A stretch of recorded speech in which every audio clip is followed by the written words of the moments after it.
Hello et bienvenue sur ma chaîne YouTube. Alors, mon nom c'est Clotilde Duquesne. Sur cette chaîne YouTube, je parle de la modélisation mathématique et de mon quotidien de thésade. D'un autre côté, je fais les cours et des exercices pouvant aider les élèves et les lycéens. Alors, dans cette vidéo aujourd'hui, nous allons parler des variables qu'on retrouve généralement dans la modélisation mathématique. En fait, l'idée de cette vidéo vient du fait que j'ai reçu beaucoup de modèles des étudiants.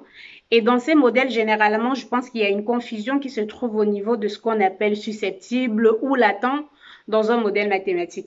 Alors justement, dans cette vidéo, je vais un peu essayer d'éclaircir certains de ces variables, surtout qu'on retrouve dans la modélisation. Alors, si tu es nouveau ou nouvelle sur ma chaîne YouTube, n'hésite pas à t'abonner et activer la cloche de notification. Donc, comme je disais, j'ai déjà présenté plusieurs vidéos ici, notamment sur la modélisation du sida, le cas du COVID-19 et d'un autre côté de la gonorrhée et aussi du paludisme. Alors, déjà dans ces modèles, ce qu'on retrouve généralement en termes de modélisation mathématique, surtout compartimentale, on retrouve les susceptibles, les latents, les infectieux et dans notre cas les guéris. Alors, ces paramètres, comment est-ce qu'on peut les définir? Alors, je vais commencer par le thème qu'on retrouve dans la majorité des cas, c'est les susceptibles. Lorsqu'on veut modéliser, c'est en termes de dynamique de population, ça veut dire qu'on se place dans une population et il y a des personnes susceptibles. Susceptible, ça veut dire, généralement, on peut donner une définition en disant une personne qui n'a jamais été en contact avec la maladie. Mais ça, c'est pour des maladies, par exemple, je prends le cas de la gonorrhée, on ne peut pas dire ça parce que lorsque vous êtes traité de la gonorrhée, vous pouvez vous réinfecter à nouveau. Donc, en général, dans le cas de la gonorrhée, on va juste dire un susceptible, c'est une personne qui n'est pas malade. Et si on prend par exemple le cas du sida, susceptible, c'est une personne qui est exposée parce que lorsque vous avez le sida, c'est sûr, vous n'allez plus guérir et donc vous restez susceptible dans tous les cas.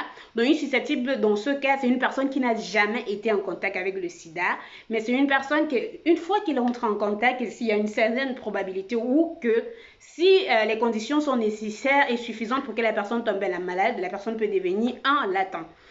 Alors, maintenant, quittons de susceptible. Si on a vraiment défini le contexte de susceptible, on peut passer au latent. C'est quoi un latent? Latent aussi, dans certains cas, on peut appeler exposé. Un latent, généralement noté L ou E. Un latent, c'est une personne qui a été en contact avec la maladie. La personne est malade, ne présente pas de symptômes et ne peut pas infecter. Donc, c'est vraiment, si on prend le cas, il y a certaines maladies où on ne peut pas retrouver les latents. Latents, juste parce que on est dans la phase de ce qu'on appelle la période d'incubation. Donc, si on prend le cas du paludisme, ça dure de 1 à 15 jours. Si on prend certaines maladies, ça dure de 1 à 30 jours. Si on prend le cas du Covid, on pouvait dire que ça allait de 1 à 10 jours. Donc, la moyenne, c'était 100,2. Donc, vraiment, lorsqu'on dit qu'on est dans cette phase, la phase de latence, ça veut dire c'est une personne qui a déjà, on peut dire, la maladie dans le sang, ne présente pas les symptômes de la maladie et ne fait pas et ne peut pas transmettre la maladie, je veux dire. Donc, si vous entrez en contact avec une personne qui est latente ou disons une personne qui a été exposée à la maladie, vous ne pouvez pas contacter la maladie. Alors maintenant, lorsqu'on quitte au latent, on tombe sur les personnes qu'on appelle les infectieux. Infectieux, ça veut dire une personne qui est malade présente les symptômes de la maladie. Donc, si j'appelle infectieux, c'est que dans d'autres cas, on peut appeler symptomatiques. Donc, ce sont des personnes qui sont malades, présentent des symptômes. Donc, si vous avez vraiment le paludisme, par exemple, on va dire que vous présentez tous les symptômes du paludisme ou du moins la moyenne ou la moitié des symptômes. Donc, vraiment, on sait que vous avez le palu à travers ces symptômes-là. Donc, vous présentez tous les symptômes du paludisme. Si c'est le cas de la gonorrhée, vous présentez les symptômes. Le cas du Covid, vous présentez les symptômes. Donc, ça, c'est les personnes qu'on appelle infectieuses généralement, mais d'autres cas, dans un modèle où vous allez mettre les symptomatiques et les asymptomatiques, vous pouvez mettre ces gens des symptomatiques. Mais dans la majorité des modèles mathématiques, on les appelle les infectieux. Et si vous allez regarder le modèle que je vais faire dans le cas du paludisme, vous allez voir que ce sont des infectieux, donc des personnes qui sont malades, présentent les symptômes de la maladie que vous êtes en train d'étudier. Alors donc, si je récapitule jusqu'à maintenant, lorsque vous passez de la phase de susceptible, vous arrivez à la phase de latence avant d'arriver à la phase de infectieux. Maintenant, si on passe d'un autre côté, il y a des personnes qu'on appelle les asymptomatiques. Alors, j'ai reçu une personne qui confond asymptomatique et latent. Asymptomatique, c'est une personne qui est infectieuse, mais ne présente pas les symptômes. Ça veut dire que la personne peut transmettre la maladie tout comme un infectieux, à la seule différence que vous ne pouvez pas savoir si cette personne est malade parce que la personne ne présente pas les symptômes. C'est pour ça qu'on se retrouvait dans le cas du Covid, on voyait qu'il y avait plus de personnes asymptomatiques. Donc vous êtes là, ces personnes ne présentent pas les symptômes qu'on a définis comme les symptômes du Covid, donc, mais pourtant peuvent transmettre la maladie. C'est la raison pour laquelle la maladie progresse plus rapidement parce qu'on n'est pas capable de quantifier ces asymptomatiques. Donc, une personne est infectieuse dans notre côté, ce qu'on appelle symptomatique. C'est une personne qui est capable de transmettre la maladie et on voit les symptômes. Et d'un autre côté, on a les infectieux asymptomatiques. Ce sont des personnes qui sont malades, sont capables également de transmettre la maladie, mais ne présentent pas de symptômes. Alors, lorsqu'on passe généralement dans le cas d'infectieux, on passe à ce qu'on peut appeler guéri s'il y a un traitement, bien sûr, dans le cas de la maladie. Donc, si on prend le cas du sida, on ne pourra pas mettre guéri parce qu'il n'y a pas de traitement. Si on prend le cas du paludisme, on peut mettre guéri ou pas totalement parce que même parfois, lorsqu'on guérit, on garde toujours des symptômes. Donc, si on prend le cas de la gonorrhée, on peut mettre guéri ou on peut directement mettre qu'on fait le retour également dans la classe des susceptibles parce que une fois que vous êtes traité de la gonorrhée, vous pouvez retomber malade. Donc, il y a des guéris. Les guéris, ça veut dire que les personnes qui ont pris un traitement et ne présentent plus les symptômes de la maladie et ne peuvent plus infecter. Donc, ces personnes-là qu'on retrouve dans la population, dans certains cas, on peut aussi parler des personnes qui ont eu une guérison naturelle, c'est-à-dire parfois peut-être avec leur système immunitaire, donc ils ont une guérison naturelle. Et donc, on parle là des personnes qui sont guéries. Guéries, on ne peut pas comparer susceptibles et guéries parce que susceptible, comme j'ai dit, généralement, c'est une personne qui n'a jamais été en contact avec la maladie. Mais guérie, c'est une personne qui a contacté la maladie et a reçu un traitement. Reçu un traitement et ne présente plus de symptômes et ne peut plus infecter. Donc ça, c'est ce qu'on appelle guéri.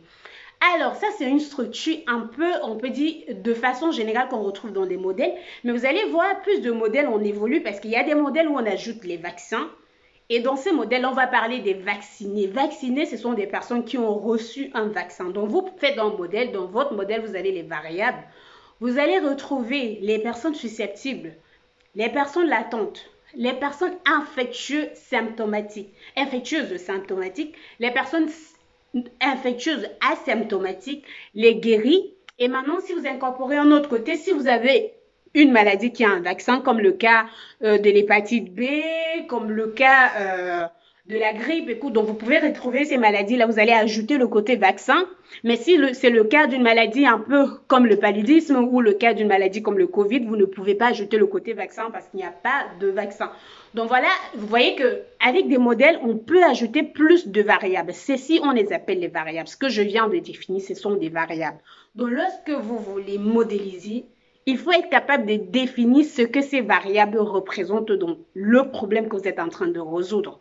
Alors, j'ai reçu déjà le problème d'une personne qui travaille sur le paludisme, une personne qui travaille sur la méningite, deux autres personnes qui travaillent sur le COVID-19 et une personne qui travaille sur l'hépatite B. Donc, ce que moi, je vous invite surtout dans cette vidéo, c'est de comprendre la notion de variable, des susceptibles latents, infectieux, asymptomatiques, guéris qu'on retrouve. Et dans d'autres modèles, comme le cas par exemple de l'hépatite B, on peut avoir des porteurs chroniques. C'est vraiment des personnes qui sont dans la phase chronique, c'est-à-dire après quand l'hépatite B, on vous amène peut amener à une cirrhose de foie. Et donc, ce sont des personnes qui sont dans cette catégorie-là et on peut vraiment parler de porteurs chroniques. Donc, vous avez une variable dans votre population qu'on met souvent C, qui représente des porteurs chroniques. Donc, voilà globalement ce que vous pouvez avoir en termes de variables dans des modèles type compartimental et en épidémiologie surtout, parce qu'en écologie, c'est pas du tout pareil et c'est pas la même structure des modèles, même si ce sont des modèles compartimentaux.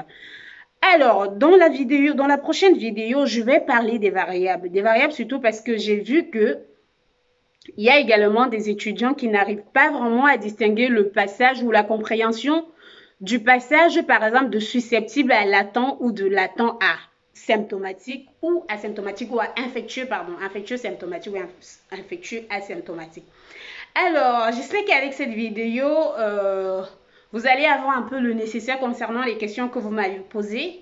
Et aussi, normalement, je devais faire un direct aujourd'hui. Je ne pense pas que ça serait possible. Et donc, dans cette vidéo, j'ai profité pour répondre à ces questions-là. Et si vous avez d'autres questions concernant vraiment ces variables, n'hésitez pas à poser vos questions en commentaire. Je vais réagir sans hésiter et on pourra continuer la discussion en commentaire. Alors, je vous remercie d'avoir regardé la vidéo et je vous retrouve pour une prochaine vidéo.